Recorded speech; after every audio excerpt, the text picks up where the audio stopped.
This is Optimal Finance Daily, episode 806. How do I get my spouse to go along with my frugal plans? By Jacob Lund Fisker of earlyretirementextreme.com.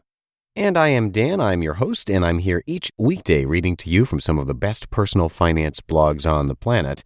And we like to hear from you about topics you'd like to hear us cover here on the show. You can share those by visiting oldpodcast.com. That's oldpodcast.com. And as you might be able to tell from my voice, I've been battling a cold this week, so I apologize if I'm sounding a bit rattly for the next few episodes. And this episode is brought to you by SendPro Online from Pitney Bowes. SendPro online software makes it easy to save time and money no matter what you ship or mail. Print shipping labels and stamps right from your desk and access discounted rates. Try it free for 30 days and get a free 10-pound scale when you visit pb.com/finance. That's pb.com/finance. For now, let's get right to our post as we start optimizing your life. How do I get my spouse to go along with my frugal plans? By Jacob Lund Fisker of earlyretirementextreme.com. So you have joined the ranks of enlightened people who want to retire early, move to another country, or redesign their lifestyle. And now you want your spouse or partner to go along with it. Not so fast. While winning friends is easy, influencing people is a lot harder, but it can be done. I'm a little dense when it comes to interpersonal understanding, but I have still learned a thing or two. The first and most important thing is that a person sounds a whole lot smarter and more intelligent when you agree with what the person is saying.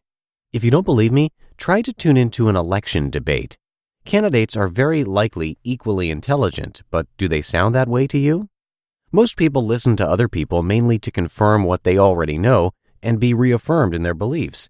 This is not a very rational thing to do, but most people are like that, probably due to humans being social animals. This means that if you suggest something which is radically different from what they already know, they will think that you are ignorant and an outsider. If you keep pushing, they will think you are stupid, a stupid person being an ignorant person who refuses to change his ways. Therefore, only make it known that you possess this information by talking about it once. Let them come to you when they are ready.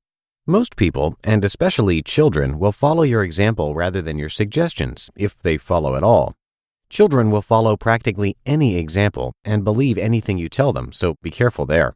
But adults are calcified already and usually want to follow their own example rather than your example, unless it becomes manifestatively clear that your way is better. In other words, you must be able to demonstrate a clear difference between your way and their way. This means you have to build up a visible difference to show that there is an alternative and build credibility.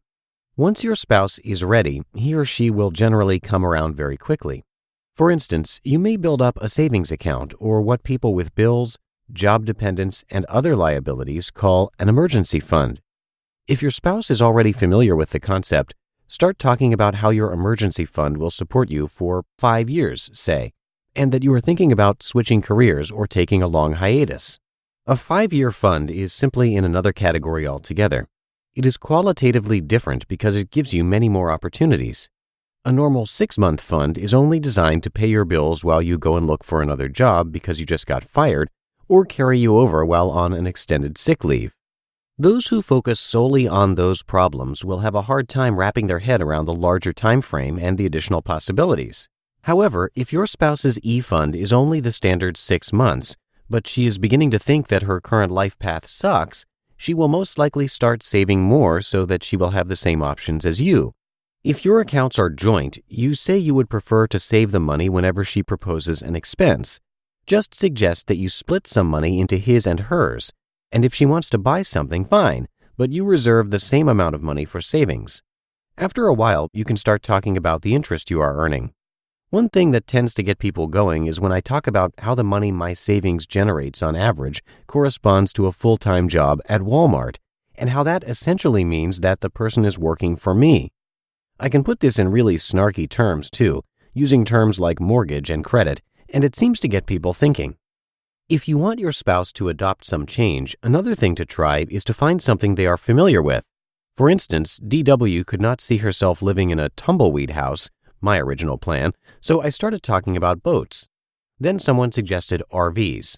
Now, unlike me, DW had actually been in an RV and lived in a mobile home park at some point, so she was familiar with those and was much less resistant to this idea.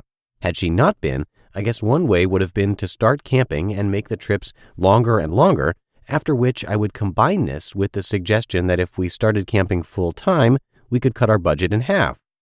In summary, the sneaky way to go about things if you want to persuade someone is to change your environment to make your ideas seem more sensical.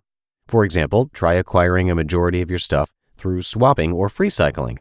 This might make your spouse reconsider the idea of paying for things, especially when he or she sees the envelopes arriving by mail, or you pick up a leather jacket while you proudly announce that you did not pay for this. And by the way, guys, I have not bought anything for me personally for several months now, but I have bartered more than 10 things away, probably closer to 20. I'm not sure bartering is the right term.